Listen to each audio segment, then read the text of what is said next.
बोलो सर्वशक्तिमान पिता परमेश्वर, जितने वचन आज मैं सुनूंगा मेरे परमेश्वर, तेरे पवित्र वचन जो मेरे जीवित रहने का, पवित्रता में बने रहने का, शुद्धता में बने रहने का कारण है परमेश्वर।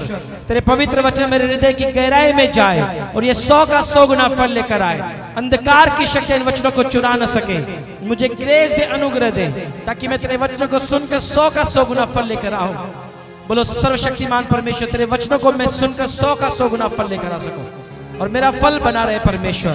बोलो जितनी अंधकार की शक्तियां मुझे परमेश्वर के वचन पर चलने से रोकती है, बोलो जितनी अंधकार की शक्तियां परमेश्वर के वचन पर मुझे चलने से रोकती है, बोलो कैच फायर, बोलो कैच फायर। हर एक वो अंधकार की शक्तियां जो मुझे परमेश्वर का वचन सुनने से और उसके अनुसार चलने से रोकती है, बोलो हर एक वो आत्मा, हर एक वो दुष्ट आत्मा, हर एक वो अंधकार की शक्तियां आउट हो जाए यीशु मसीह के नाम में। बोलो कैच फायर, होली गोस्ट की फायर से आउट हो जाए यीशु मसीह के नाम में।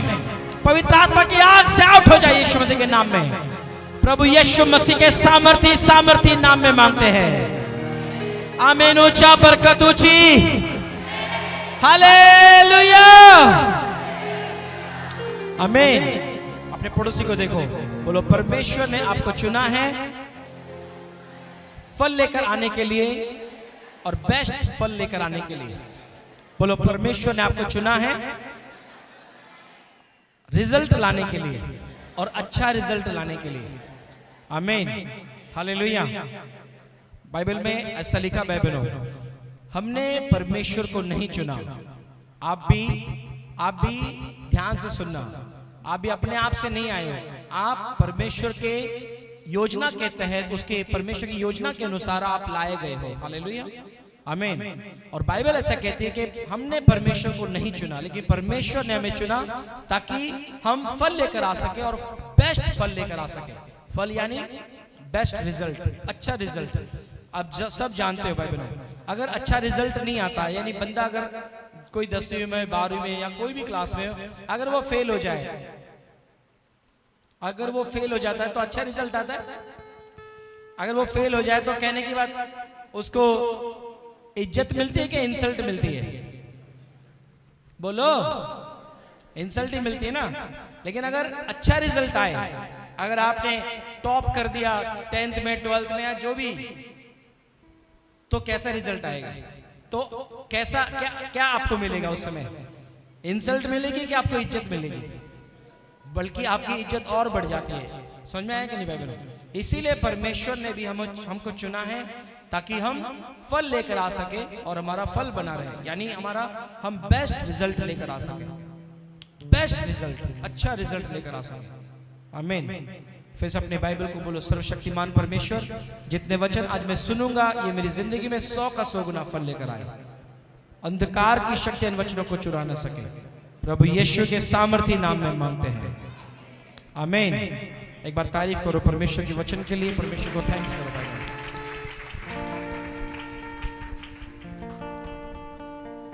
हालेलुया। परमेश्वर ने आपको चुना है और आपको परमेश्वर अपनी हजूरी में लेकर आया है ताकि आप फल लेकर आ सके और आपका फल बना रहे। बोलो, फिर से बोलो, ताकि परमेश्वर आपको चुनकर आपके जीवन में बेस्ट रिजल्ट लेकर आ सके, बेस्ट फल लेकर आ सके। आमीन। ओके, आई हम मरकुस उसका 1 अध्याय, मरकुस उसका 1 उसका 29 वचन से हम पढ़ेंगे। जिस तरह बाइबल में मैं लगातार आप लोग को बताते आ रहा हूं, लगातार कि परमेश्वर क्यों आया, परमेश्वर ने इस पृथ्वी पर क्यों जन्म लिया, परमेश्वर मनुष्य का रूप धारण करके इस पृथ्वी पर आया। ठीक है, मैंने आप लोगों को पिछले संडे ही बताया था कि बहुत सारे लोगों के दिमाग में ये बात आती है कि कैसे एक कुंवारी गर्भवती हो सकती है, क्योंकि उसकी जब शादी नहीं हुई तो कैसे वो बिना शादी के वो कैसे गर्भवती हो सकती है। तो मैंने आप लोगों को पिछले संडे बताया था कि जिसके भी माइंड में, ऑनलाइन या यहाँ पर जितने बैठे, किसी के दिमाग में आ सकती है कि, और ये सच बात है कि ऐसा असंभव है कि बिना शादी के एक स्त्री गर्भवती हो या बच्चे को पैदा करे।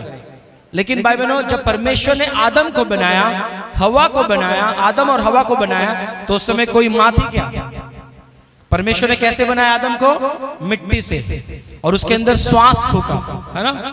और उसके बाद में परमेश्वर ने आदम को बनाया और आदम की पसली निकालकर उसको हवा को बनाया, यानी जो उसकी पत्नी थी। ठीक है, तो बिना माँ के परमेश्वर आदम को बना सकता है, तो बिना बाप के परमेश्वर पैदा भी कर सकता है। समझ में आएगा कि नहीं? Hallelujah, hallelujah. तो वो परमेश्वर है, उसके लिए सब कुछ संभव है। हमारे लिए सब कुछ असंभव, लेकिन परमेश्वर, बाइबल में लिखा, जो मुझे सामर्थ देता है उसमें मैं सब कुछ कर सकता हूं। आमीन, हालेलुया। तो बाइबल में परमेश्वर के ही ग्रेस से, तो परमेश्वर ने मनुष्य का रूप धारण किया, इस पृथ्वी पर एक कुंवारी के द्वारा इस पृथ्वी पर जन्म लिया। हालेलुया। और उसके बाद में प्रभु यीशु मसीह ने इस सारे जगत के लोगों के पापों को, उनकी बीमारियों को, सब कुछ अपने ऊपर ले लिया, और प्रभु यीशु मसीह उस क्रूस पर कुर्बान हो गया, उस क्रूस पर बलिदान हो गया, अपने आप को स्वयं की इच्छा से, खुद की इच्छा से। ये ऐसा नहीं था, देखो, जब आपको बताया, जब यीशु मसीह को पकड़ने के लिए आए, तो जो सैनिक बोल रहे थे कि कौन है यीशु, तो जब प्रभु यीशु मसीह ने कहा कि मैं हूं, तो सारे सैनिक पीछे हट गए और गिर पड़े, क्योंकि इतनी सामर्थ्य थी प्रभु यीशु के अंदर। समझ में आ रहा है कि नहीं? तो स्वयं प्रभु यीशु मसीह ने अपनी खुद की इच्छा से क्रूस पर बलि होने के लिए खुद की इच्छा से अपने आप को दे दिया। क्यों दे दिया? ताकि ये सारा जगत जो पाप के कारण परमेश्वर से दूर हो चुका है, अब ऐसा कोई यहाँ पर है नहीं, या संसार में कोई भी ऐसा व्यक्ति नहीं है, एक भी धर्मी व्यक्ति ऐसा नहीं है कि जिसने कोई भी पाप नहीं किया हो। हर एक ने जाने अनजाने में कुछ ना कुछ पाप किया है, और परमेश्वर ने आपके पापों के लिए, हमारे पापों के लिए, सारे जगत के पापों के लिए परमेश्वर ने योजना बनाई, ताकि लोग, क्योंकि पाप जब आता है तो इंसान परमेश्वर से दूर होता है। ठीक है, क्योंकि परमेश्वर वो पवित्र परमेश्वर, वो पाप के जहां पाप है वहां पर परमेश्वर नहीं रह सकता। इसीलिए परमेश्वर ने योजना बनाई, मनुष्य का रूप धारण किया, क्योंकि परमेश्वर ही पवित्र है, अपना खून बहाया, और प्रभु यीशु मसीह ने सारे जगत के लोगों के लिए, पापों के लिए अपना लहू बहाया, ताकि वे सब, जो कोई भी यीशु मसीह की उस कुर्बानी पर, उस लहू पर विश्वास करते हैं और अपने पापों की क्षमा मांगते हैं, तो प्रभु उसके अपने लहू से उसको साफ करता है, पवित्र करता है, और उसे परमेश्वर के साथ उसका रिश्ता जोड़ देता है। हालेलुया। तो प्रभु यीशु मसीह आपका और मेरा रिश्ता फिर से परमेश्वर के साथ जोड़ने के लिए आया। आमीन। उसका लहू हमें पवित्र करता है, साफ करता है। और उसके बाद में मैंने आप लोगों को बताया था कि किस तरह परमेश्वर ने लोगों को अद्भुत रीति से, तरह तरह के पापियों को, परमेश्वर की लाइफ को चेंज किया। मैंने आप लोगों को बताया, जक्कई एक ऐसा व्यक्ति था जो दूसरों को लूटने वाला, धोखा देकर उनको अन्याय से उनकी धन संपत्ति को, पैसे को लूटने वाला व्यक्ति था। लेकिन जैसे जब यीशु मसीह उसके लाइफ में आया, उसको पश्चाताप हुआ, उसने पाप से तौबा की, और उसने पश्चाताप, ये था सच्चा पश्चाताप, कि उसने कहा कि परमेश्वर, अगर मैंने किसी का भी अन्याय पूर्वक लूट लिया है तो मैं क्या करूंगा, उसका 4 गुना में भर के दे दूंगा, और अपनी आधी संपत्ति में गरीबों को बांट दूंगा। यानी यीशु मसीह जब उसको उसके जीवन में आया, उसकी लाइफ को बदल के रख दिया। हालेलुया। उसका पश्चाताप हुआ, पाप से मन फिरा लिया, परमेश्वर को अपना जीवन समर्पित कर दिया। आमीन।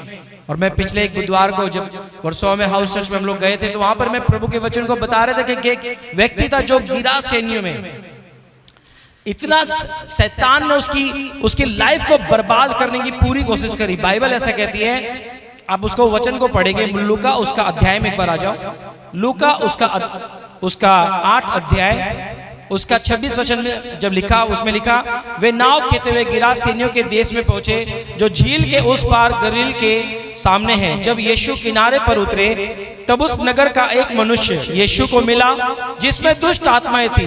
वह बहुत दिनों से न कपड़े पहनता था और न घर में रहता था, वह कब्रों में रहा करता था। वह यीशु को देखकर चिल्लाया और उनके सामने घुटने टेककर ऊंचे स्वर में कहा, हे परम प्रधान परमेश्वर के पुत्र यीशु, मुझे आपसे क्या काम? मैं आपसे विनती निवेदन करता हूं, मुझे दुख मत दीजिए। क्योंकि यीशु उस अशुद्ध आत्मा को उस मनुष्य में से निकलने की आज्ञा दे रहे थे। दुष्ट आत्मा उस पर बार बार प्रबल होता था। यद्यपि लोग उसको सांकलों और बेड़ियों से बांधते थे, तो भी वह बंधनों को तोड़ डालता था। दुष्ट आत्मा उसे निर्जन प्रदेश में भगाए फिरती थी। अब सोच रहे हो किस तरह एक व्यक्ति के लाइफ में दुष्ट आत्मा है। आगे जब आप पढ़ोगे तो वहां पर पलटन लिखा है, यानी करीब करीब 6000 दुष्ट आत्माएं उस व्यक्ति के अंदर समा गई थी और उसकी लाइफ को बर्बाद कर दिया था। समझ में आ रहा है कि नहीं? तो जिस तरह उसकी लाइफ को उस शैतान ने, दुष्ट आत्माओं ने बर्बाद करने की पूरी कोशिश की, उसको देख लो, उसको सांकलों में बांधा गया, जंजीरों से उसको बांधा गया, लेकिन क्या वो दुष्ट आत्मा इतनी पावरफुल थी उसके अंदर कि वो जंजीरों को भी तोड़ दे रहा था, सब तरह के सांकलों को, बेड़ियों को तोड़ दे रहा था। और बाइबल ऐसा कहती है कि वो व्यक्ति कोई कपड़े नहीं पहनता था और न घर में रहता था, लेकिन कब्रों में, जंगलों में फिरता था। सोच लो क्या दुष्ट आत्माओं ने उसकी लाइफ को बर्बाद करने की पूरी कोशिश कर दी।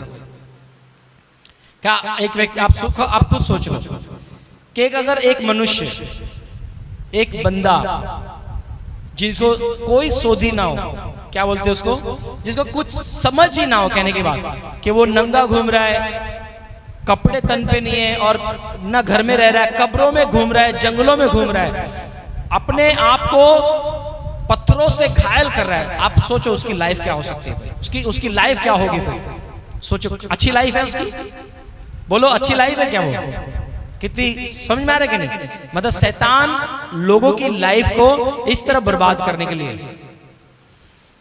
लेकिन जब प्रभु यीशु मसीह से उसकी मुलाकात हुई तो वहां पर क्लियरली, जब प्रभु यीशु मसीह दुष्ट आत्मा को डांट रहे थे, उसमें से प्रभु यीशु मसीह आज्ञा दे रहे थे कि उसमें से दुष्ट आत्मा निकल जाए, और दुष्ट आत्मा ने, जो व्यक्ति था, वो दुष्ट आत्मा जो उसके अंदर थी, वो रिक्वेस्ट कर रही है कि हमें अथाह कुंड में मत भेज, हमें जो सूरों का झुंड चल रहा है वहां पर भेज दे। और वो दुष्ट आत्मा उसमें से निकली, और वो व्यक्ति में से जो दुष्ट आत्मा निकली सारी सूरों में जा गिरी और सारे सूर डूब मरे। और बाद में देखो उस व्यक्ति के बारे में हम देखेंगे, पूरा अध्याय आप घर पे जाके पढ़ सकते हो, लेकिन इसको हम 35 वचन से पढ़ेंगे। लोग यह घटना देखने को, जब वो ठीक हो गया, जब दुष्ट आत्मा उसमें से निकल गई, उसके बाद की बात है, लोग यह घटना देखने को निकले, वे यीशु के पास आए। जिस मनुष्य में से दुष्ट आत्मा निकली थी उसे यीशु के पांव के पास कपड़े पहने और सचेत बैठे हुए पाकर वे डर गए। अब वो व्यक्ति जिसमें दुष्ट आत्मा थी, अब वो चंगा हो चुका था, छुटकारा पा चुका था, दुष्ट आत्मा उसमें से निकल चुकी थी, क्योंकि परमेश्वर ने आज्ञा उनको दी। और उसके बाद में वो जो अच्छा हो गया, वो सचेत है, वो अभी शांत बैठा है, प्रभु यीशु के चरणों में बैठा है और कपड़े पहना हुआ है। और ये देखकर लोग डर गए और वो हैरान हो गए कि ये जो व्यक्ति जो सांकलों से बांधा जाता था, जंजीरों से बांधा जाता था, तब भी ये जंजीरें, बेड़ियां तोड़ देता था, आज ये क्या हो गया इसको अचानक? अब भाई बहनों, यीशु मसीह जब लाइफ में आता है तो हर एक तरह के शैतान के बंधनों को वो तोड़ देता है। आमीन, हालेलुया। चाहे वो बीमारी के बंधन हो, चाहे वो दुष्ट आत्माओं के बंधन हो, चाहे कोई किसी भी श्राप के बंधन हो, जब प्रभु यीशु हमारी लाइफ में आता है, जब हम विश्वास करते हैं प्रभु पर, उसके वचन पर, उसके बलिदान पर, तो किसी भी शैतान के बंधन क्यों ना हो, बीमारी के बंधन क्यों ना हो, जब हम विश्वास करते हैं, अद्भुत रीति से परमेश्वर सारे बंधनों को तोड़ता है। हालेलुया। और देखो उसके बाद में क्या हुआ, देखने वालों ने उनको बताया कि वो दुष्ट आत्मा का सताया हुआ मनुष्य किस प्रकार अच्छा हुआ। तब गिरासेनियों के इलाके के सब लोगों ने यीशु से अनुरोध किया, हमारे इलाके से चले जाइए, क्योंकि उन पर बड़ा भय छा गया था। अतः यीशु नाव पर चढ़कर लौट गए। जिस मनुष्य में से दुष्ट आत्मा निकली थी वह यीशु से निवेदन करने लगा, मुझे अपने साथ रहने दीजिए। परंतु यीशु ने उसे विदा किया और कहा, अपने घर को लौट जा और अपने लोगों को बता कि परमेश्वर ने तेरे लिए कितने बड़े बड़े काम किए हैं। वह लौट गया और सारे नगर में प्रचार करने लगा कि प्रभु यीशु मसीह ने मेरे लिए कितने बड़े बड़े काम किए हैं। सब बोलो आमीन, हालेलुया। यानी प्रभु यीशु मसीह लोगों की लाइफ को ब्लेस करने के लिए आया, चेंज करने के लिए, आशीषित करने के लिए आया। हालेलुया। शैतान के हर एक उस इफेक्ट से आपको बचाने के लिए आया। आमीन। भाई बहनों, बहुत ज्यादा इंपॉर्टेंट है कि अपने पापों से मन फिरा के जब हम प्रभु पर विश्वास करते हैं और पवित्रताएं में चलने का निर्णय ले लेते हैं, शैतान ने कोई भी योजना क्यों ना बनाई हो आपके खिलाफ, वो सारी योजनाएं नाश हो यीशु मसीह के नाम में। हर एक शैतान की गंदी योजनाएं अपने हाथों को उठाकर मेरे साथ में कबूल करो। हर तरह की शैतान की गंदी योजनाएं, बोलो हर तरह की शैतान की गंदी योजनाएं, हर तरह के उसके बंधन होली गोस्ट की फायर से नाश हो यीशु मसीह के नाम में। बोलो हर तरह के शैतान के बंधन टूट जाए यीशु मसीह के नाम में। बोलो हर तरह की वो बेड़ियां, वो शैतान के बंधन नाश हो यीशु मसीह के नाम में। बोलो टूट जाए, टूट जाए। होली गोस्ट की फायर से यीशु मसीह के सामर्थ्य नाम में मांगते हैं। आमीन, हालेलुया। प्रभु यीशु मसीह आपको आजाद करने के लिए आया, हर एक शैतान के बंधन से आपको फ्री करने के लिए आया, और परमेश्वर की यही योजना है। आमीन। बाइबल ऐसा कहती है कि चोर आता है चोरी करने, नाश करने, घात करने, लेकिन प्रभु यीशु मसीह आया जीवन देने और बहुतायत का जीवन देने। आमीन। अपने पड़ोसी को बोलो, बोलो प्रभु यीशु मसीह आया जीवन देने और बहुतायत का जीवन देने। आमीन, हालेलुया, हालेलुया। प्रभु यीशु मसीह को हमारी जात धर्म से कोई मतलब नहीं, क्योंकि प्रभु यीशु मसीह ने कोई जात धर्म बनाया ही नहीं। परमेश्वर ने कोई जात धर्म नहीं बनाया। प्रभु यीशु मसीह कोई जात धर्म बदलने भी नहीं आया। प्रभु यीशु मसीह जीवन देने आया और बहुतायत का जीवन देने आया। आमीन, हालेलुया। वो आजाद करने आए लोगों को। मैं आपको वचनों से, जैसे मरकुस उसका 1 अध्याय पढ़ेंगे, उसके 29 वचन से हम जब सुनेंगे तो इस वचन को ध्यान से समझो। लिखा, यीशु तुरंत आराधनालय से निकलकर याकूब और यूहन्ना के साथ सिमोन और अंद्रियास के घर आए। सिमोन की सास जवर से पीड़ित थी। उन्होंने तुरंत उसके विषय में यीशु से कहा। तब यीशु उसके पास गए, उन्होंने उसका हाथ पकड़कर उसे उठाया और उसका जवर उस पर से उतर गया और वह उनकी सेवा टहल करने लगी। सब बोलो आमीन। अब ध्यान से सुनना भाई बहनों। आपको लगता है कि जवर ये छोटा मोटा बुखार होगा और थोड़ा सा बुखार होगा और प्रभु ने उसके ऊपर हाथ रखा और वो ठीक हो गई और सेवा करने लगी। ये आपको, जब आप इसको स्टडी करते हो, मेरा मोबाइल देना, इसमें ध्यान से समझना। जब आप वहां पर पढ़ोगे, लिखा, and the mother in law of Simon was laying sick. यहां पर लिखा लेइंग सिक और फेवरिंग।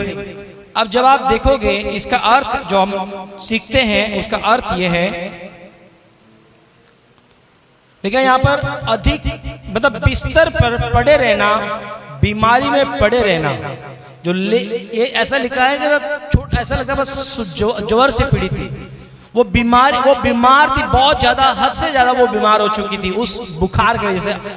आप लोगों को पता होगा, किसी को अगर बुखार आया अगर कभी, तो ऐसा लगता है कि जैसा ऐसा बोलते हैं ना कि बॉडी में ऐसा लग रहा है कि पूरा आग सी लग रही हो। उसका मतलब जवर मतलब आग, पूरे शरीर में उसको आग सी लगना, बुखार से पीड़ित रहना, मतलब उसको पूरे शरीर में पूरी आग सी लग रही थी उसकी बॉडी में पूरा। उसको इतना अधिक ज्यादा था, ये जवर इतना अधिक ज्यादा था, और उसके वजह से वो बीमार पड़ चुकी थी, वो बिस्तर पे पड़ी थी। और बाइबल ने लिखा कि इमीडिएटली पतरस ने और उसके अंद्रियास ने प्रभु यीशु को, जब प्रभु यीशु उनके घर पे आए, इमीडिएटली तुरंत प्रभु यीशु मसीह को उन्होंने अपने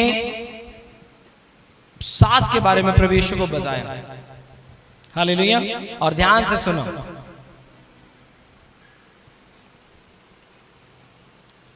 लिखा 31 वचन में, तब यीशु उसके पास गए, उन्होंने उसका हाथ पकड़कर उसे उठाया और उसका ज्वर उस पर से उतर गया और उनकी सेवा टहल करने लगी। आमीन। अब देखो, चंगाई तो उसको मिल गई। अब परमेश्वर ने उसको छुटकारा दिया उस बीमारी से, उस बेड से उसको उठाया, उसको चंगा करके उसको ब्लेस कर दिया। अब ध्यान से सुनना, अब चंगाई तो मिल गई। बहुत सारे यहाँ पर बैठे हैं, परमेश्वर के ग्रेस से अद्भुत रीति से चंगाई भी ली है, और बहुत सारे ऐसे भी है जो बड़ी बड़ी चंगाई लेकर अपने घर पर आराम कर रहे हैं, परमेश्वर के वचन के अनुसार नहीं, अपने मनमानी के अनुसार चल रहे हैं। ठीक है। अब परमेश्वर ने आपको जो चंगा किया है, परमेश्वर ने जो आपको हील किया है, अद्भुत रीति से ब्लेस किया है, अद्भुत रीति से परमेश्वर ने आपको छुटकारा दिया है, आपको बीमारी से, दुष्ट आत्माओं से, नशों से आपको आजाद किया है। अब आगे का क्या?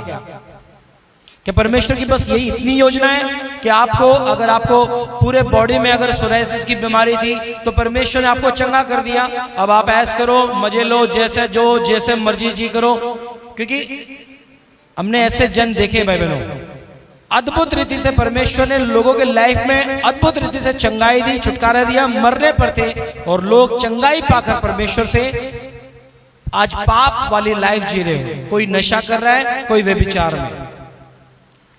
लेकिन क्या परमेश्वर ने आपको चंगा इसलिए किया कि आप पाप में वापस से दोबारा पाप में जाके वापस से अपने जीवन में और श्राप ले शैतान का? कि परमेश्वर ने आपको इसलिए चंगा किया कि इस सिमोन की सास की तरह सेवा टहल की जाए। अब सेवा टहल यहाँ पर हम सोचते हैं कि हाँ प्रभु यीशु मसीह ने मान लो उसकी सास को चंगा कर दिया, अब उसकी सास तुरंत टूट गई और प्रभु यीशु मसीह के लिए खाना बनाया और बड़ी क्या बोलते हैं उसको मेहमानबाजी की, बस हो गया। इतना ही नहीं है, सेवा टहल का अर्थ अलग है।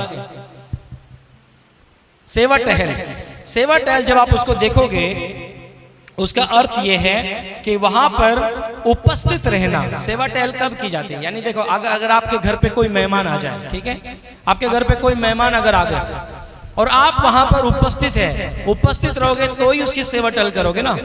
कि बाहर से आपके घर में ये मेहमान आए, हाँ, और आप फोन पे ही सेवा टहल कर लोगे, फोन पे, क्या आप वहां पर उपस्थित रहोगे?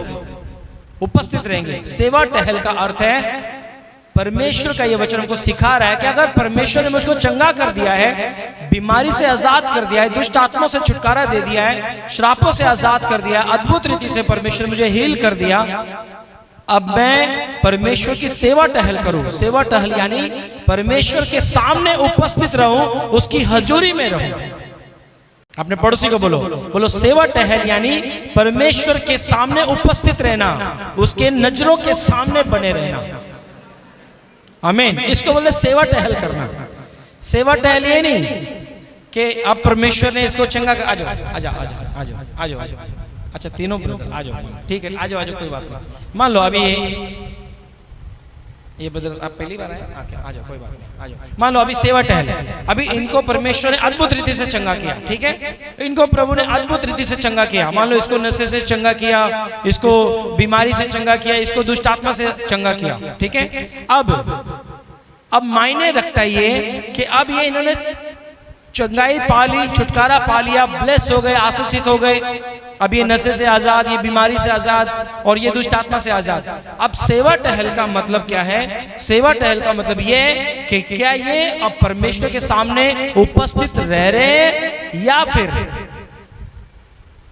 परमेश्वर से चंगाई पाके क्या नशे में वापस जा रहे हैं या व्यभिचार में वापस जा रहे हैं, कि ऐसा पाप कर रहे कि दुष्ट आत्माओं को वापस से मौका दे रहे हैं।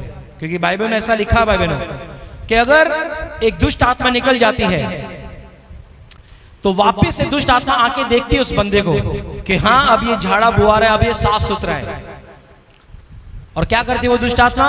अपने जैसी और साथ को लेकर आती है। और अगर उसके अंदर पवित्र आत्मा नहीं है, यानी उसने अगर, क्योंकि बाइबल में लिखा अगर वो खाली है, यानी पवित्र आत्मा यीशु मसीह उसके अंदर नहीं है, अगर वो पाप में दोबारा जीवन जी रहा है, तो क्या करेगी दुष्ट आत्मा? शैतान को मौका मिल गया, अब वो क्या करेगी? अपने जैसी और 7 दुष्ट आत्माओं को लेकर आएगी, अब वो उसके अंदर बैठ जाएगी, और क्या होगा उसका? लिखा बाइबल में उसका जो पहला हाल था उससे भी कई बदतर उसका हाल हो जाएगा। समझ में आ रहा है कि नहीं? क्योंकि शैतान वो आपका चाचा ताऊ नहीं है, उसको बस मौका चाहिए कि कब आपके लाइफ में अटैक करे। लेकिन इंपॉर्टेंट क्या? परमेश्वर से चंगाई पाके, ब्लेसिंग पाके, अद्भुत रीति से छुटकारा पाके उसकी उपस्थिति में बने रहना। और ऐसा नहीं कि सिर्फ संडे